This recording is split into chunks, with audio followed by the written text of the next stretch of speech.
दोस्तों नमस्कार। मैं doctor RC Sharma Desire University से सभी viewers Hot News India TV और डिवाइन मोक्ष के व्यूअर्स का अपने लाइव शो जो डेली 3 बजे आता है आओ ज्योतिष सीखे के अंदर आपका अभिनंदन करता हूं।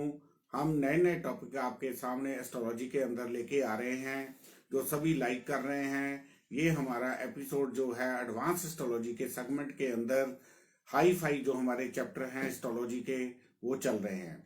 आज के हमारे 2 चैप्टर हम डील करेंगे प्रोफेशन और मैरिज लाइफ। पहले हम प्रोफेशन को लेंगे कि जातक अपना प्रोफेशन क्यों चूज करता है और क्यों वो नहीं चलता। फिर उसके बाद हमारे पास आए जो उसको हम क्या रेमेडी दें, कैसे इस चैप्टर को डील करना है, उसका ये आज लाइव सेशन है। सबसे पहले तो जातक अपना प्रोफेशन अपने आप जरा चूज करता है वो क्यों करता है कि जब भी जो प्लैनेट निकालने पड़ते हैं प्रोफेशन गिविंग हमारे प्लैनेट होते हैं। D1 कुंडली के 10वें घर में पड़ी राशि पड़े प्लैनेट और D10 वर्गाकार चार्ट में पड़ी राशि पड़े प्लैनेट आपको राइट डाउन करने हैं। जो भी इसके अंतर्गत वो दोनों कुंडलियों में आपके पास प्रोफेशन गिविंग प्लैनेट आए उनको लिख लें। उसके बाद शटवल चार्ट में जाके देखें कि कौन सा प्रोफेशन पहली 4 पोजीशनों पे है। फर्स्ट सेकंड थर्ड फोर्थ हमारे सॉफ्टवेयर में हर ग्रह की पावर को निकाला होता है। बस उसकी पावर को देखकर देखें कि अब किस ग्रह की दिशा लगी हुई है। मान लो कोई प्लैनेट 1 नंबर पे है तो दिशा आपको 2 नंबर वाले की लगी है तो जातक 1 नंबर वाला प्रोफेशन नहीं करता, वो दूसरे जिसकी दिशा लगी है वो प्रोफेशन अपना चूज करता है। ये जरूरी नहीं कि वो काम उसका चले या ना चले। यदि चलेगा तो हमारे पास जातक नहीं आते। जिन लोगों का काम नहीं चलेगा वो ही हमारे पास आते हैं। अब हमने कुंडली में कैसे देखना है कि इस जातक का काम जो है क्यों नहीं चल रहा है। सबसे पहला नियम है कि प्रोफेशन कुंडली में D1 के 10वें घर में आपका वाद ग्रह नहीं होना चाहिए। दूसरा 10वें घर का प्रोफेशन जो है दे रहा है वो प्लैनेट संधि छेद में नहीं होना चाहिए। तीसरा है ये तारा बद तारा विपत तारा में नहीं होना चाहिए। चौथा जो मेन पॉइंट होता है आपका D1 कुंडली का 8वें घर का स्वामी 10वें घर में, D9 कुंडली के 8वें घर का स्वामी D1 के 10वें घर में और D30 के 8वें घर का स्वामी D1 में, जिसका भी 10वें घर में पड़ा होगा उस जातक का प्रोफेशन हमारा नहीं चलेगा, क्योंकि ये प्रोफेशन चलने में प्रॉब्लम देगा। वाद ग्रह होगा तो उस जातक को बाधाएं आएंगी। 6वें घर का प्रोफेशन के साथ लिंक बनेगा तो जातक का है जो उसको लोनिंग ज्यादा लेनी पड़ेगी। 8वें घर का स्वामी का जब लिंक बनता है तो उस जातक का काम बिल्कुल ठप हो जाता है। 12वें घर के स्वामी का जब लिंक बनता है जो आदमी जो 10,000 से काम करेगा वही आदमी उसी काम को 20,000 में करेगा। ऐसे ये हमारे पास सिस्टम होते हैं। जब किसी का बार बार काम नहीं चलता तो हमारे पास लोग आते हैं कि ऐसे प्रोफेशन को हम कैसे डील करें। उसके लिए मैं आपको हमारे जो एडवांस एस्ट्रोलॉजी के सेगमेंट में गोल्डन रूल्स दिए गए हैं कि जातक को कैसे आपने प्रोफेशन चूज करने के लिए बताना है। वो है गुरु और शनि की जुति। जिस घर के में जातक के 12 घरों में गुरु शनि की जुति होगी उस घर से रिलेटेड काम जो है वो जातक कर सकता है। दूसरा है हर जातक की कुंडली में गुरु शनि इकट्ठे नहीं होंगे। जिस घर में भी गुरु और शनि का दृष्टि संबंध बने उस घर से रिलेटेड काम कर सकता है। जो ये भी युति ना बने तो वो जातक अकेला गुरु जिस घर में पड़ा है उस घर से रिलेटेड भी काम कर सकता है। पर अकेले गुरु के अंदर गुरु की पावर 10 से 20 डिग्री की होनी चाहिए। गुरु जो है वाद ग्रह नहीं होना चाहिए। गुरु जो है विपत या जो भी तारा हमारी नेगेटिव होती हैं उसमें नहीं होना चाहिए। गुरु है संधि छेद में नहीं होना चाहिए। गुरु है 6, 8, 12 घरों का स्वामी ना हो तो अकेले गुरु के ऊपर भी हम काम चला सकते हैं। अब इस नियम को यूज कैसे करना है। यदि गुरु शनि का दृष्टि या युति संबंध आपके पहले घर में बने तो आप जिस काम में आपका शरीर यूज हो उस घर से रिलेटेड काम कर सकते हो। ये हमारी बुक में 12 के 12 घरों के रेडी रखने के तौर पर ये सभी चीजें दी हुई हैं, उसको भी आप कंसल्ट करके इसको यूज कर सकते हो। दूसरा घर हमारा वाणी का होता है, जिस घर में आपकी वाणी का यूज हो बैंकिंग सेक्टर या जो भी मतलब फाइनेंशियल इंस्टीट्यूशन के रिगार्डिंग जो काम है वो कर सकता है। तीसरे घर से हमारा जो है छोटे भाई बहन आते हैं, पड़ोसी आते हैं या मोबाइल कंपनियां आती हैं, इससे रिलेटेड आप काम कर सकते हैं। चौथे घर में हमारे जो है प्रॉपर्टीज का आता है काम, गाड़ी व्हीकल्स वगैरह आते हैं, उस घर से रिलेटेड काम भी कर सकता है। पांचवें घर से हमारा इंस्टीट्यूशनल यूनिट आते हैं, उससे रिलेटेड काम कर सकते हो। इजी मनी शेयर मार्केट का काम भी आप कर सकते हो। 6th हाउस में हो तो बहुत टॉप का एडवोकेट बन सकता है या लीगल एडवाइजिंग देने वाला बन सकता है। ये युति 7वें घर में हो तो लेडीज रिलेटेड गारमेंट जो होते हैं उनसे रिलेटेड सेक्स ओरिएंट चीजें जो होती हैं उससे रिलेटेड काम भी कर सकता है। 8वें घर से संबंध बने तो ये हमारा मृत्यु स्थान होता है। इसके लिए आप जो एम्बुलेंस का काम या डेड बॉडीज के लिए एम्बुलेंस सिविल हॉस्पिटल या किसी हॉस्पिटल या इंस्टीट्यूशन से रिलेटेड काम कर सकता है। 9वें घर से रिलेशन हो तो ज्योतिष का काम, धार्मिक प्रवृत्ति के या यात्राओं का काम कर सकता है। 10वें घर में हो तो ये युति अच्छा एक बिजनेसमैन बन सकता है, कोई भी काम कर ले तो का चल सकता है। यदि 11वें घर में ये युति हो तो अपने बड़े भाई के साथ या जो भी दिमाग में उसकी पर्सनल हो या कोई भी अपना डिपार्टमेंटल स्टोर वगैरह हो तो उससे रिलेटेड काम कर सकता है। 12वें घर में ये युति हो तो जातक हॉस्पिटलाइजेशन से रिलेटेड, फॉरेन से रिलेटेड या यात्रा लंबी यात्राओं का जो है उससे रिलेटेड काम कर सकता है। इस तरह हम इंडिविजुअल बंदे की कुंडली को देखकर हम ये डिसीजन कर सकते हैं कि उस जातक को 8-8, 10-10 काम हमारे एक घर से आते हैं, उसमें से उससे रिलेटेड काम को कर सकते हैं। इस तरह हम इन चैप्टरों को डील करते हैं कि एक जातक अपने आप काम क्यों करता है और उसका काम क्यों नहीं चलता, और आप उसको क्या सुजेशन दे कि 100 रुपया लगा के वो 1000 रुपया कमाए। ये हमारा एक अपना इंडिविजुअल रिसर्च वर्क होता है। इस चीज़ों से रिलेटेड हम इन चीज़ों को यूज़ करेंगे तो आप अपने प्रोफेशन में कामयाब हो सकते हैं। अब आगे जाके हमारे इस सेगमेंट को आगे हम डिटेल में भी ले जा सकते हैं। कौन सा जातक जो है साइंटिस्ट बनेगा, पॉलिटिकल कैरियर बनेगा, एक इंडस्ट्रियल यूनिट लगाएगा, ये भी कुंडली के हमारे छोटे छोटे होते हैं।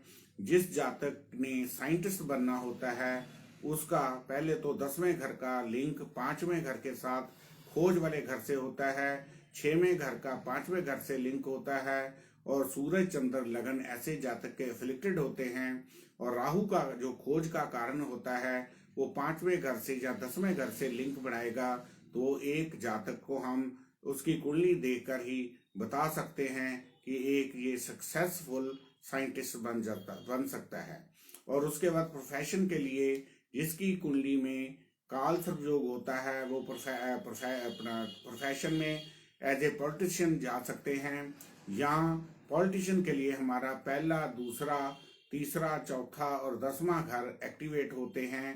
पहला घर उसकी इन्वॉल्वमेंट होता है, दूसरा घर उसका वाणी का होता है, तीसरा घर उसकी बोनस का होता है, चौथा घर हमारी मासिस का होता है, क्योंकि पॉलिटिक कैरियर के लिए जनता का साथ होना भी बहुत जरूरी होता है। और एक पॉलिटिशियन के अंदर उठने बैठने खड़ने की तहजीब होनी चाहिए।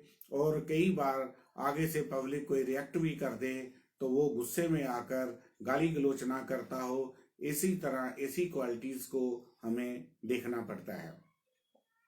लेकिन देखा गया है कि जिनकी कुंडली में काल सर्पयोग होता है वो एक सफल जो पॉलिटिशियन बन सकते हैं।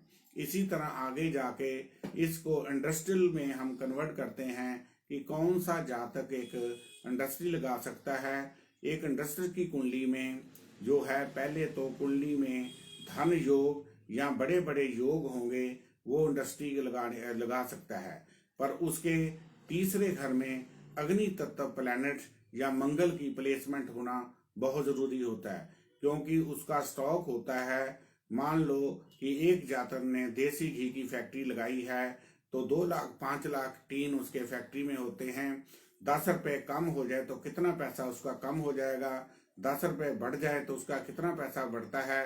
कहने का भाव है कि उसको लॉस सहने की ताकत और पैसा अधिक आने की ताकत जो है वो उन्हीं को होती है जिनके अंदर उसको सहन करने का स्टेमिना होता है। इस तरह हम इंडस्ट्री के लिए, जो इंडस्ट्री बनाने के लिए बोल्डनेस की जरूरत इसलिए भी होती है कि एक फैक्ट्री को बनते बनते 4-4, 5-5 साल लग जाते हैं। तो जिस ग्रह की दिशा लगी हुई है वो एक प्रोफेशन गिविंग प्लेनेट की महादिशा होगी, तो एक सफल फैक्ट्री वाला हो सकता है। बाकी और भी नेगेटिव चीज़ों का इसमें देखना पड़ता है। इस तरह हम कुंडली देखकर ही प्रिडिक्ट कर सकते हैं कि इस जातक को का प्रोफेशन जो है वो फैक्ट्री लगाने के काबिल है या नहीं है। इस तरह हम प्रोफेशन के चैप्टर को हम डील करते हैं। उसके बाद हमारा मैरिज का जो मैंने दूसरा टॉपिक लिया है, सबसे पहले तो मैरिज डिले क्यों होती है। जिस 7वां घर हमारा मैरिज का होता है, इसके दाएं बाएं मेलेफिक प्लैनेट हो, 2 स्लो मूविंग प्लैनेट का लिंक हो, या 7वें घर का स्वामी अस्त हो, 7वें घर का स्वामी बुध या शनि के नक्षत्र में हो, तो ऐसे जातकों की मैरिज डिले होती है। यदि इनके साथ फास्ट मूविंग प्लैनेट का लिंक बन जाए तो उन जातकों की मैरिज जल्दी हो जाती है। अब मैरिज का जो हमारे पास आम जातक आते हैं कि पंडित जी ये देखिए कि इसका मैरिज का योग है या नहीं है। इसको देखने के लिए हमें सबसे पहले गुरु गोचर का गुरु शनि, हमारे पहला घर जो होता है जिसकी शादी है, 7वां घर होता है वे शादी का। तो इन दोनों ग्रहों की डिग्री जो राशिज होती हैं, इनका जोड़ करने पर देखें जो डिजिट आएगा उसके अंदर गुरु शनि का युति संबंध या दृष्टि संबंध बनेगा, तो वो शादी के लिए हमें योग कंसिडर करेगा, उससे हम डेटिंग निकाल सकते हैं। अब फिर आता है कि मैरिज कब होगी। पहला घर मैरिज का होता है, 8वां घर जो हमारा ससुराल का होता है। इन 2 डिजिट को जोड़ करके जो राशि बनेगी, गोचर शनि का लिंक उसके साथ बनेगा, तो उससे हम मैरिज की डेट भी हम निकाल सकते हैं। इसके बाद होता है कि शादी जो है वो लव मैरिज होगी कि अरेंज मैरिज होगी। 5वें घर का स्वामी 7वें घर से, पहले घर का स्वामी 5वें घर से लिंक बनाएगा, या चंद्र शुक्र की युति 5वें घर में होगी तो उन जातकों की लव मैरिज होती है। यदि लगन का संबंध 7वें और 7वें का संबंध लगन में बन जाए तो उन जातकों की अरेंज मैरिज होती है। उसके बाद है कि हम इस जातक की जो शादी है आउट ऑफ कास्ट होनी है, उच्च जाति में होनी है कि नीच जाति में होनी है, इसके लिए भी हम कुंडली में प्रिडिक्ट कर सकते हैं। यदि जिस जातक का राहु 7वें घर में होता है, उस जातकों की मैरिज जो होती है आउट ऑफ कास्ट होती है। और जिस जातक का 7वें घर का स्वामी का लिंक शुक्र और गुरु से होगा, वो अपनी से उच्च जाति में शादी करता है। जिस जैसा 7वें घर का स्वामी शनि के साथ लिंक बना जाए तो वो अपनी से नीचे जाति में शादी करता है। अब ये आता है कि वो शादी जो जिसके साथ हो रही है उसका रंग रूप कैसा होगा। 7वें घर में जैसे प्लैनेट हमारे प्लेस होते हैं उससे हम उस जातक का रंग रूप भी कंसिडर कर सकते हैं। मान लो चंद्र की प्लेसमेंट आ गई तो उसका जो पार्टनर होगा गोल मटोल और गोरा होगा। शुक्र आ जाएगा तो सुंदर नैनक्स होंगे। शनि हो गए तो काला होगा। राहु होगा तो खिजने वाला होगा। केतु होगा तो खिजने वाला होगा। सूरज या मंगल आ जाए तो गुस्से वाला होगा। अकेला एक अग्नि तत्व प्लैनेट आएगा तो उसके मुंह पर लाली होगी। इस तरह हम जातक की प्रिडिक्ट कर सकते हैं कि उस जातक का जो पार्टनर है वो कैसा होगा। और उसके बाद हमारे पास टॉपिक आता है कि पंडित जी देखिए इस लड़की से हम शादी कर रहे हैं, उसका करेक्टर कैसा होगा। ये भी हम कुंडली से हम प्रिडिक्ट कर सकते हैं। जिन जातकों की पहले घर का स्वामी और सातवें घर का स्वामी और चंद्रमा जो है वो चर राशियों में होगा तो उस जातक का जो करैक्टर है वो लूज होता है। फिक्स राशियों में होगा तो उस जातक का करैक्टर है प्योर होता है। ड्यूल साइन में हो तो उस जातक का करैक्टर शादी से पहले ठीक होता है, शादी से पहले खराब होता है और उसके बाद उसका शादी के बाद ठीक हो जाता है। यही कॉम्बिनेशन हम D1 में के देखकर या D9 में लगा लें तो हमें कंसिडर हो जाता है कि उस जातक का जो स्पाउस है किस करैक्टर का होगा। अब इसके बाद आता है कि उसकी मैरिज लाइफ ठीक रहेगी कि नहीं ठीक रहेगी। यदि सातवें घर का स्वामी छवें घर से लिंक बना जाए तो वो जातक उसका जो है लड़ाई झगड़े की नेचर होगी और कोर्ट में डिवोर्स भी ले सकता है।